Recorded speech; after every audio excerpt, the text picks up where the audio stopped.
So when it comes to gaming, especially on a PC, I think sound is one of the least focused on aspects, but is actually one of the most important. Normally people will focus on things like gaming mouse and monitors and hardware in your PC, which is all very important as well. But sound is very important.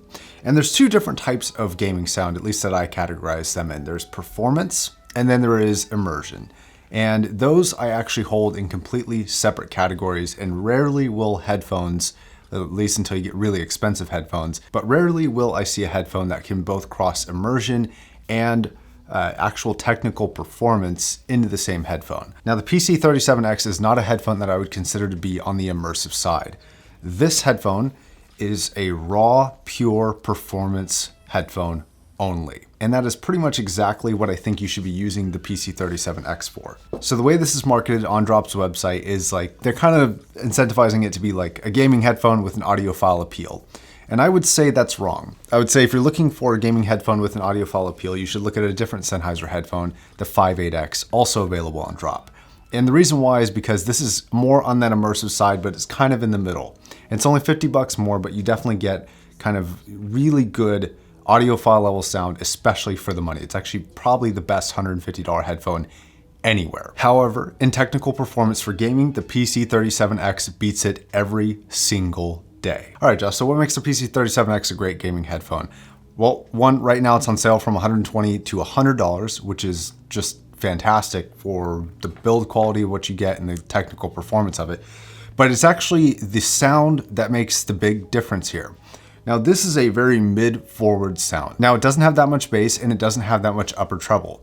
Now when you're listening to music, this is considered kind of a bad thing in a sense. When you're playing games, this is a great thing because it allows all the distraction of all those super high notes and all the bass response to basically get pushed in the background, and all you have to focus on is where the enemy is. And that's exactly what the frequency band allows you to do on this. Because it's so mid-forward, and because the implementation of the driver configuration is so good, which we'll talk more about in a second, you know exactly where the enemies are within a very precise degree of reliability. Now, another benefit to this headphone is that normally you will have a headphone that is great for one or two particular games. And I've played a variety of different games that have different kind of sound profiles, especially for enemy footsteps.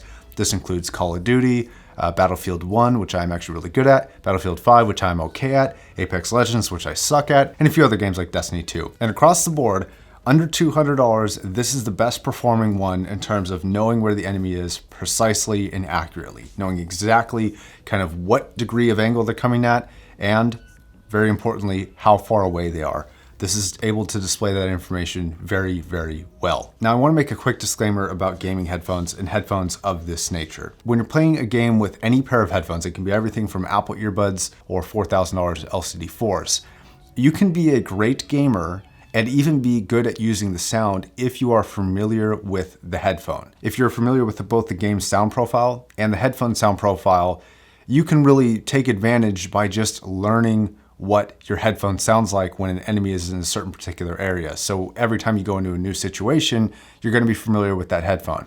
And basically any headphone can do this. Now with headphones like this, what they basically allow you to do is adapt to that game, adapt to the headphone faster because they're a little bit more obvious. And so you'll be able to kind of sweep up that learning curve in a sort of way quicker than you would on a headphone that was kind of less good for footsteps and locatability.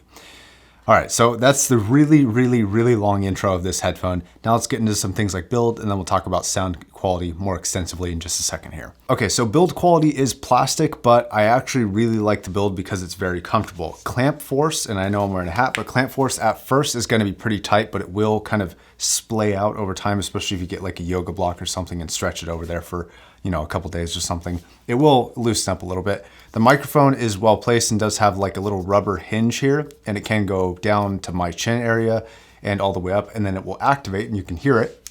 It will activate once it gets up here to mute the mic, and then it will reactivate as soon as you bring it back down.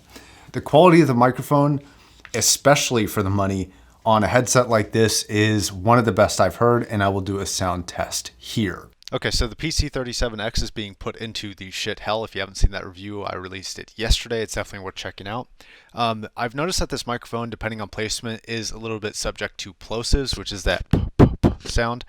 And that's really the only downside here. It doesn't sound like professional level quality or anything like that, but keep in mind that that $100 you're paying is primarily for the headphones, with the microphone probably being a bit of an afterthought. And then it does automatically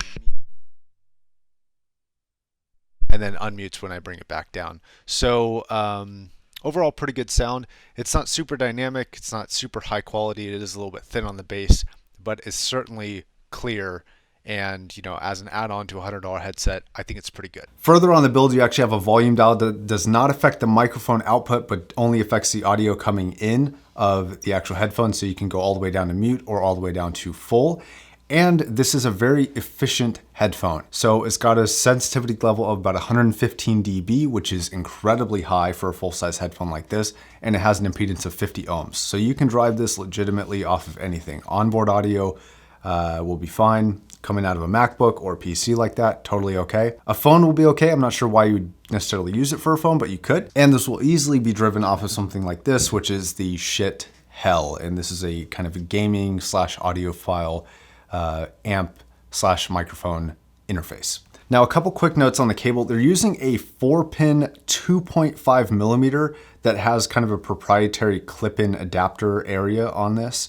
I'm not quite sure why they went with this particular design other than possibly just space. Maybe they didn't have space for a larger adapter. I would have preferred 3.5 millimeter because it's a little bit more of a solid connection, but whatever. And then it terminates to both a 3.5 millimeter input for the actual headphones and a 3.5 millimeter output for the actual microphone. So you can plug this into your onboard audio or something like that shit hell, and you're gonna get great sound without needing a ton of power. Okay, so when it comes to sound, and I wanna make this very clear, this is an exceptional gaming headphone, if I haven't made that clear already, but it's not a good music headphone. Like I said, if you're gonna listen to more music or like 50-50, or you care more about music than you do for actual, you know, gaming, then definitely stick with the 58X. It's a fantastic headphone and you will be happy with it for that. They kind of market this as both a gaming headphone with an audiophile appeal because they mentioned that it's the same driver configuration that's in, I think, the 600 series. But the tuning is just completely different. When it comes to technical performance from a sound perspective, from kind of an audiophile perspective, it doesn't really compete. The top end doesn't have a whole lot of clarity to it, nor is it very forward. And when I'm talking about top end, I'm talking about in the frequency spectrum above like 10K, there's not really a whole lot there. A little bit, but not a whole lot. And then the same thing with the bass. It drops off quite rapidly and it doesn't have a lot of bass extension, dynamics, or a lot of clarity. Now the mid-range, what I said this was good at, it's great for positional locatability around your head, kind of in a 360-degree fashion. It's very good with that. And again, placement is decently okay, but it's not the widest in terms of total sound stage. It more just gives you kind of depth information rather than falsifying that level of really far away. And that's what separates this headphone from other really, really high-end headphones that are good for gaming. Now, speaking of a high-end headphone that is good for gaming, this is an HD800S. And this is probably the best gaming headphone that you can purchase today. I'll leave a link below. It's very expensive, but in terms of both that immersion factor and the capability raw performance factor combined, this is basically the epitome of what that pinnacle performance would look like. But you definitely pay for it. Now, the difference between the soundstage of the 800S, which kind of in a way provides this really realistic wide soundstage, this more just provides kind of depth information. So you hear kind of how far away they are. And this seemed to display really well cross game. So I could go from one game to another and have both consistent performance in terms of not only how well the game was displaying the footsteps and gunshots and location of everything, but it also seemed to be very consistent in terms of, like, you know, the sound design of one game might make the enemy sound a little bit further away than on another game, even though they may, in terms of the game world, be the same distance, but just because of the sound design, it would seem closer.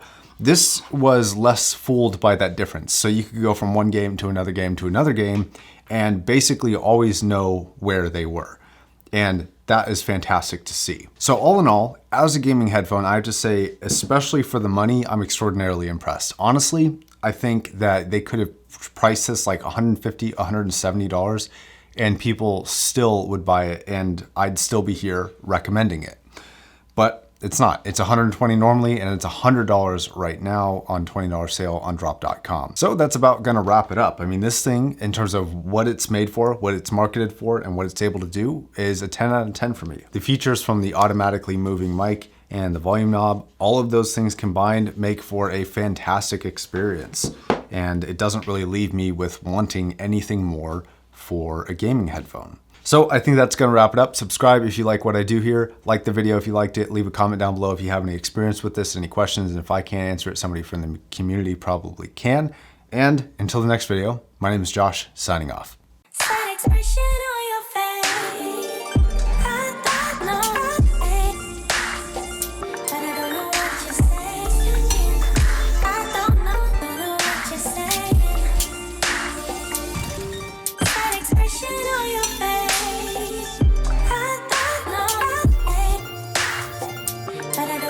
Just say